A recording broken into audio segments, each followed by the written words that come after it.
2018 England പര്യടനത്തിൽ India ജയിച്ച Lord's ടെസ്റ്റിലും Ishant ആയിരുന്നു അന്ന് മാച്ച് വിന്നർ.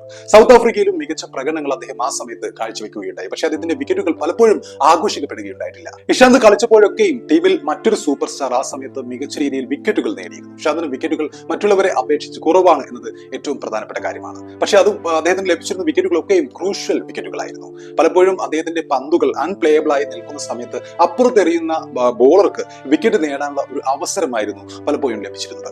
ഇഷാന്തിന്റെ പന്തുകൾ, ട്രേഡ്മാർക്ക് പന്തുകൾ എന്ന് പറയുമ്പോൾ ഇടംകൈയൻ ബാറ്റ്സ്മാനെതിരെ എറൗണ്ട് ദ വിക്കറ്റ് വന്നുകൊണ്ട് പന്ത് പുറത്തേക്ക് മൂവ് ചെയ്യുന്ന ആ ഒരു പന്ത്, അതുപോലെ റൈറ്റ് ഹാൻഡ് ബാറ്റ്സ്മാന് നേരെയുള്ള സ്റ്റോക്ക് ഡെലിവറി, ഇവയൊക്കെയും പിച്ച് ചെയ്തതിനു ശേഷം ഉള്ളിലേക്ക് വരുന്ന പന്തായിരുന്നു. റൈറ്റ് ഹാൻഡ് ബാറ്റ്സ്മാന് ഉള്ളിലേക്ക് വരുന്ന പന്തുകളായിരുന്നു ഇഷാന്ത് എറിയാറുണ്ടായിരുന്നത്. സസെക്സിന് വേണ്ടി കളിച്ച കാലയളവിൽ അവരുടെ കോച്ചായിരുന്ന മുൻ ഓസ്ട്രേലിയൻ ഫാസ്റ്റ് ബോളർ ജേസൺ ഗില്ലസ്പിയാണ് പന്ത് ഡെലിവർ ചെയ്യുന്ന സമയത്ത് ഇഷാന്തിന്റെ റിസ്റ്റ് പൊസിഷൻ ഒരു ഘട്ടത്തിൽ കറക്റ്റ് ചെയ്തു കൊടുത്തത്.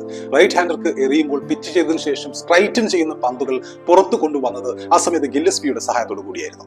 ഇംഗ്ലീഷ് ബാറ്റ്സ്മാൻമാരെ അന്ന് ലോർഡ്സിൽ വിഷമിപ്പിച്ചതും ഇങ്ങനെയുള്ള ഇഷാന്തിന്റെ പന്തുകൾ തന്നെയായിരുന്നു.